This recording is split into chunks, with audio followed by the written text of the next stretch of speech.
Hello everyone. Today we are going to discuss about pros and cons of studying in Malaysia. So I've already made one video on that topic, but today we are gonna just dig deep into it, and we'll discuss about the top universities, public universities and private universities, and how much fees they are charging from the international students. And then I have made some points over here which I want to discuss with you guys. If you are interested in studying in Malaysia, then you should just focus on these points and then take the decision that are you going to come to this country or not. So stay tuned and let's dive into it. So number one pro of studying in Malaysia is that Malaysia is the home of some of the top universities in the world, and Malaysia is considered as the leading international education hub.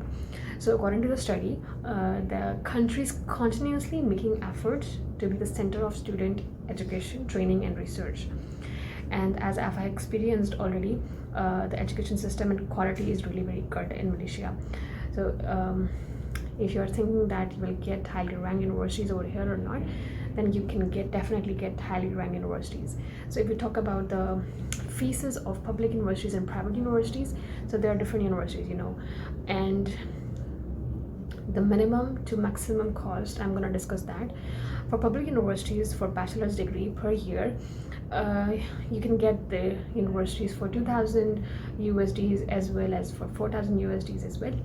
And if we talk about the private universities for bachelor's degree, it will cost you 1,000 USDs to 9,000 USDs. Now it depends on the degree, the subject and the university, and its ranking obviously as well, because it varies for university to university.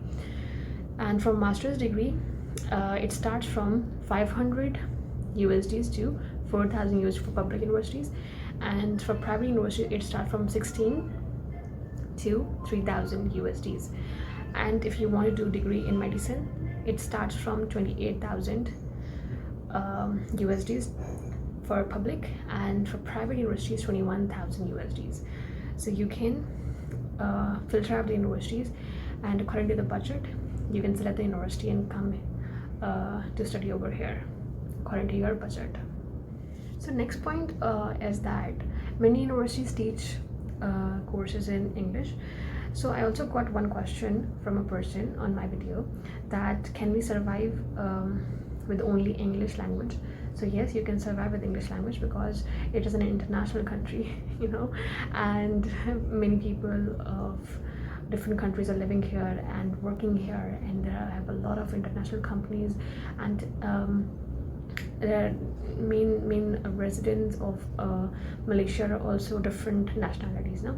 So you can easily live with English language, and you don't need to worry about that you have to learn Malay or Chinese or Tamil or any other language, because everyone speaks English. And for education purposes, many people from abroad come here to study, so they have subjects which they teach in English. But for bachelor's degree, I guess they have one module which is Malay language. You have to learn Malay, and that is compulsory, not for master's or not for PhD, but only for bachelor's degree you have to learn Malay. So it depends that if you take it seriously and learn Malay, so it will obviously benefit you in the future for work permit and to work in a company, because they prefer if you know Malay, but it is not compulsory. So it is the second pro. So third point is that working in Malaysia after graduation, so you can call it pro or you can call it con, because it varies from person to person. Because I have seen many people from my own country working in Malaysia after their graduations, and I have seen many people returning back to my country. So it can be a pro or it can be a con. It depends on what skills do you have and what degree you are pursuing. So there are a lot of opportunities in international companies who hire foreign students, international students in their companies, because they have some quota system in the companies that you have to hire this much percentage of Malaysian people and this much percentage from international. If you are not able to get that person with a specific degree from Malaysia, then you can hire a foreign person. So it can be a pro, it can be a con, it depends on what degree you're pursuing and what your skills. So if you want to work in Malaysia after your graduation, you should focus on your skills and you should focus on your degree, what are you selecting. And these days I'm just getting a lot of job opportunities for marketing. So yeah, it is a good field to do because every company needs a marketing officer in their company. So yeah, you have to work on your skills if you want to get hired in Malaysia after your graduation. So next point is that Malaysia is a diverse country and you will find different nationalities living over here. The three main nationalities which are living in Malaysia are Indians, that are mostly Tamil, and Chinese, and Malay itself. And the food choices are amazing. There are a lot of food options over here. There are a lot of historical places to visit over here. You will find a lot of languages over here. You will find amazing things and amazing beauty, and you'll find mostly rainy season over here and hot weather. But there's a lot of diversity in Malaysia, and I'm just in love with the beauty itself because the cleanliness and everything is so on point that I'm just like, I don't want to go back to my country because of its beauty and its diverse culture. And most importantly, Malaysians understand English language very well. I was worried that I will not be able to communicate with them because of their language, and we think that there's a language barrier in Malaysia, but Malaysian people speak English very well and they understand what we are talking and they communicate with us in English.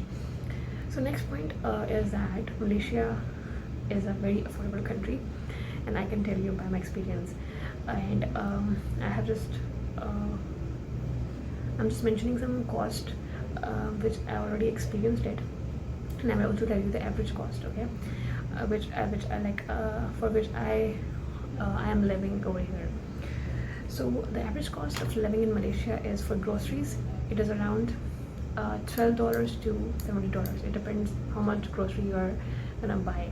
So usually my cost is around 100 ringgits or 150 ringgits. You can check that. How much is that in USDs. For transportation, it is 25 ringgits. You can get concession cards. Certain concession card you will get the half the price in local buses and trains.